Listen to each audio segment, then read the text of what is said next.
ya Bapa, Ya. mereka datang untuk menguduskan hari Sabat. Mereka datang untuk bersekutu, bersahati, untuk memuji-muji Engkau, Ya. untuk menyembah Engkau. Amin. Sebagai bukti kami mengucap syukur dan berterima kasih atas segala kebaikan-Mu. Yes. Bukan sepanjang hari, bukan sepanjang minggu, bukan sepanjang bulan, bahkan selama-lamanya. Engkau layak Bapa, kami puji, kami Ya. sembah. Amin. Engkau layak menerima ucapan syukur Ya. kami. Oleh sebab itu, Bapa, kami mohon kepadamu, kasihanilah kami Bapa, Yes. kasihani kami. Berfirmanlah Engkau kepada kami, kuatkanlah kami, Amin. teguhkanlah iman kami, Yes. kokoh di dalam Engkau Tuhan Yesus. Ya Bapa, jangan pernah tinggalkan kami, jangan pernah lepaskan kami. Engkau berjanji, sekali-kali aku Tuhan Allahmu, aku tidak pernah meninggalkan Engkau seperti yatim piatu. Ya. Aku Allah yang tidak memandang rupa, Yes. tetapi aku mengasihimu. Amin. Aku mengasihimu. Yes. Terima kasih Bapa. Tuhan Yesus Kudus, terima kasih. Mari Roh Kudus, Engkau singkapkanlah kebenaran Ya. firman, singkapkanlah rahasia kebenaran firman Yes. di tempat ini Bapa. Berbicaralah Roh Kudus Amin. dalam nama Yesus. Mari kita semua yang siap menerima firman Tuhan sama-sama mengatakan amin. Silakan duduk. Terima kasih.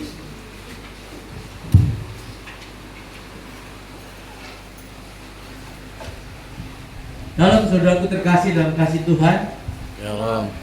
haleluya. Terima kasih untuk kesempatan yang diberikan Tuhan untuk saya menyampaikan kebenaran firman Tuhan tempat ini. Pertama kali ucapan terima kasih itu hanya kepada Tuhan kita saudara. Kedua kepada Bapak Balai tempat ini, Ibu Beta Yoga dan Pak Leru dan semua pelayan Tuhan jemaat tempat ini, terima kasih banyak. Haleluya.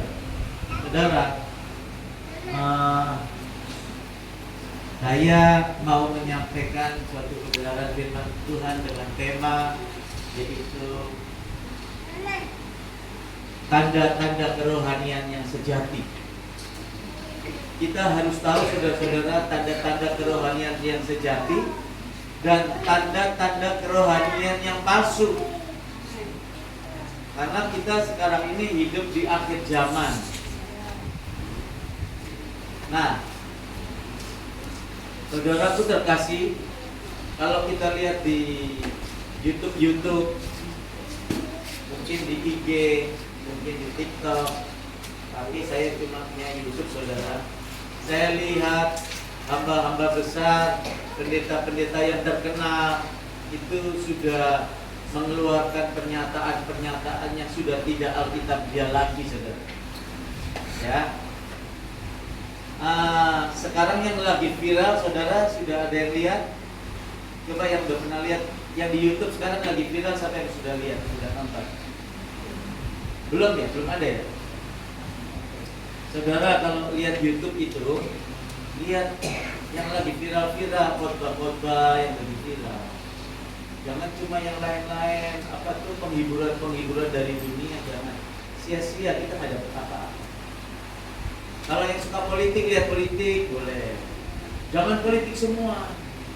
Yang suka lihat lucu-lucu boleh. Jangan lucu-lucu semua. Nanti pengetahuan kita jadi sempit. Khotbah kita sebagai orang Kristen, kita harus lihat juga khotbah-khotbah, berita-berita yang viral di YouTube. Saudara nonton, saudara dengerin. Jadi saudara tahu perkembangan rohani, tahu keadaan dunia sekarang, khususnya tentang keselamatan kita. Jadi saudara tidak mudah disesatkan. Gitu saudara. Nah, saya mau ajak saudara buka 2 Korintus 5 ayat 17.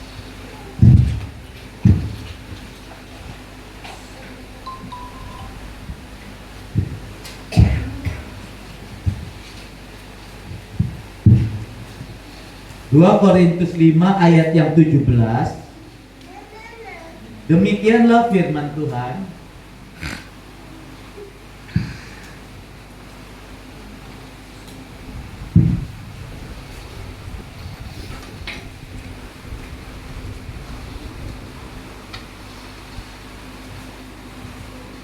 Demikian firman Tuhan. Jadi siapa yang ada di dalam Kristus, ia adalah Ciptaan baru.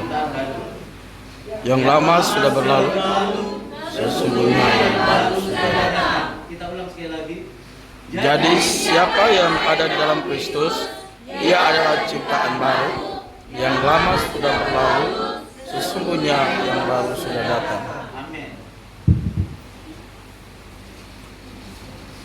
Saudaraku yang terkasih dalam kasih Tuhan. Jadi siapa yang ada di dalam Kristus, ia adalah ciptaan baru. Jadi menjadi ciptaan baru ini begini saudara.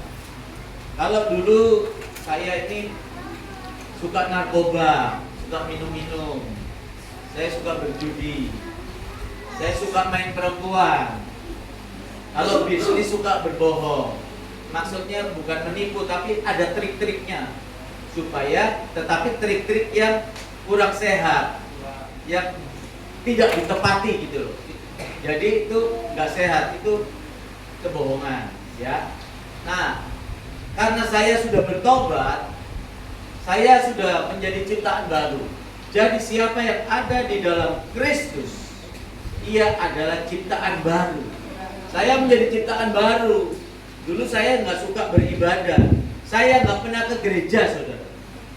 Gimana mau ke gereja? Saya bisnis, saya kerja, satu produk untungnya 144 juta sebulan. 2 produk berapa? Iya kan? Saya lupa, saya jadi suka main perempuan, suka judi, kemana-mana dikawal sama orang-orang Ambon, orang-orang Timor, iya kan? Ke diskotik, geleng-geleng. Nah, kalau saudara suruh coba Pak Bobi buka Yohanes 3 ayat 6, saya nggak bisa tahu Yohanes itu di mana.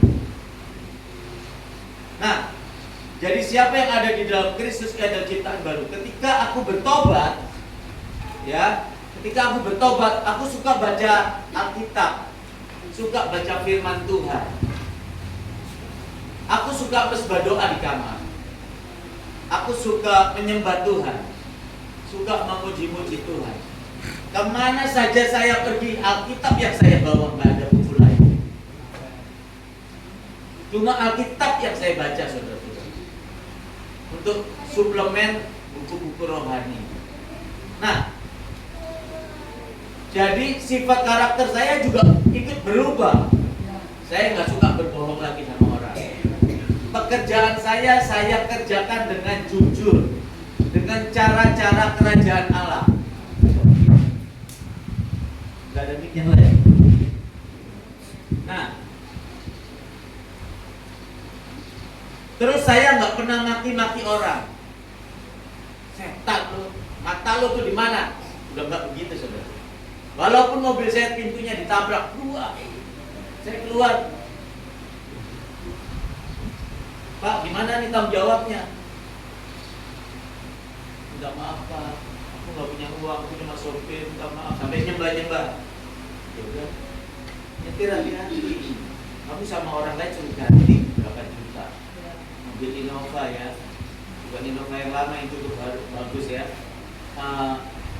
Ganti itu berapa juta, bisa pintu penyok parah, bisa habis 7 jutaan. Kalau ganti baru dari dealer sama cat baru bisa 10 juta lebih. Kamu sama orang lain suruh ganti, kamu nggak bisa ganti, kamu penjara polisi. Mobil kamu ditahan. Nah, saya nggak maki-maki, saudara. Setan loh. Atau saya pukul ya? Enggak, saudara. Jadi siapa yang ada di dalam Kristus, ia adalah ciptaan baru. Yang lama sudah berlalu. Amen. Sesungguhnya yang baru sudah datang. Yang lama itu karakter-karakter yang jelek itu, yang malas ibadah, suka maki-maki orang, suka bohongin orang, baik di muka, munafik, ya. Nanti di belakangnya ngomongin orang, iri, benci, dendam, itu sudah hilang semua, saudara-saudara. Bertengkar itu udah nggak ada, keinginan bertengkar mau pukul orang itu, walaupun kita dirugikan, walaupun kita difitnah, keinginan untuk menganiaya orang itu sudah nggak ada. Karena apa, saudara? Firman Tuhan bilang, jadi siapa yang ada di dalam Kristus, ia adalah ciptaan yang baru. Yang lama sudah berlalu, sesungguhnya yang baru sudah datang. Yang baru itu apa, saudara-saudara? Sifat dan karakter Yesus Kristus. Itu sudah ada di dalam kita. Kita sudah jadi ciptaan baru. Sekarang sifat dan karakter Yesus itu bagaimana, saudara? Yesus kan bilang, teladanilah aku. Aku penuh kasih. Aku rendah hati. Aku lemah lembut. Aku jujur. Aku yang adalah Tuhan tidak mempertahankan ketuhanan, bahkan rela mengosongkan dirinya, mau menjadi manusia, mati disalibkan untuk menebus dosa-dosa kita. Dia rela mengosongkan keilahiannya, rela menjadi manusia. Dia membasuh kaki-kaki murid-muridnya. Itu bentuk kerendahan hati, saudara.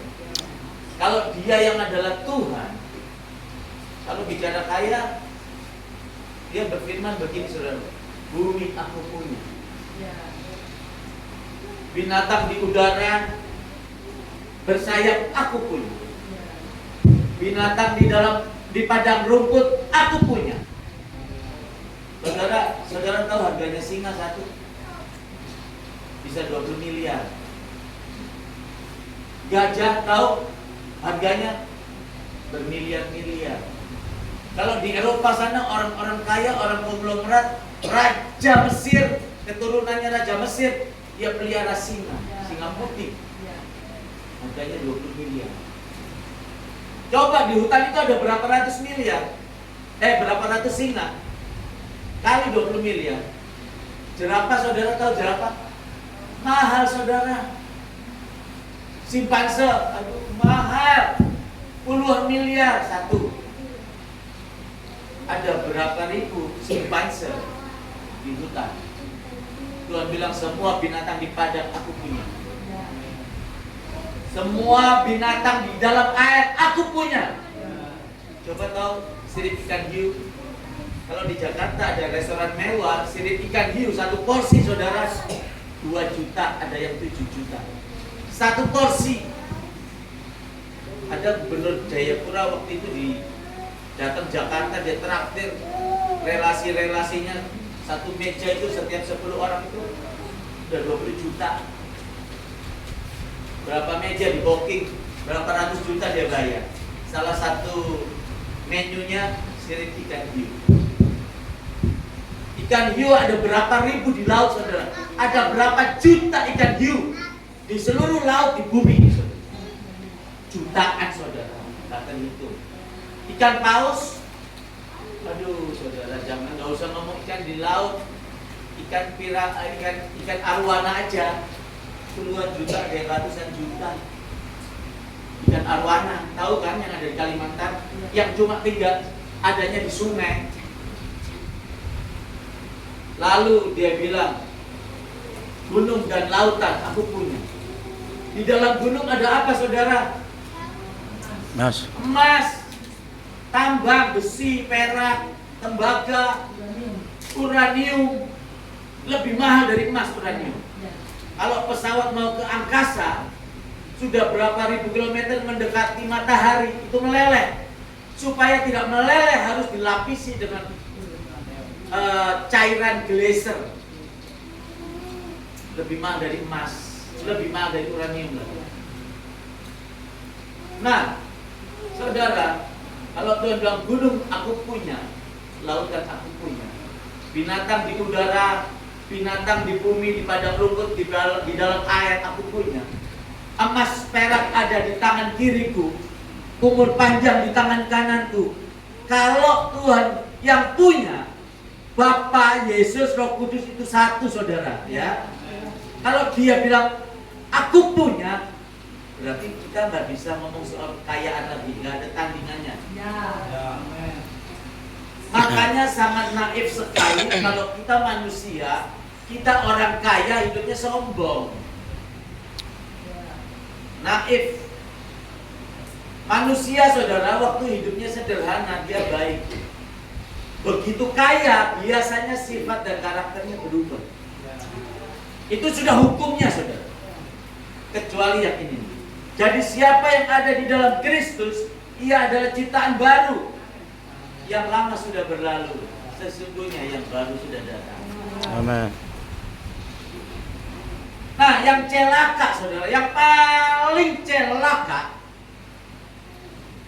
kalau seorang hamba Tuhan, kalau seorang pendeta, kalau seorang worship leader, kalau seorang pemain musik mengiringi di gereja,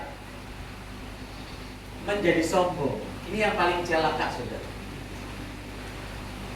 Ya, waktu menggembalakan 20-30 orang, rendah hati dan baik.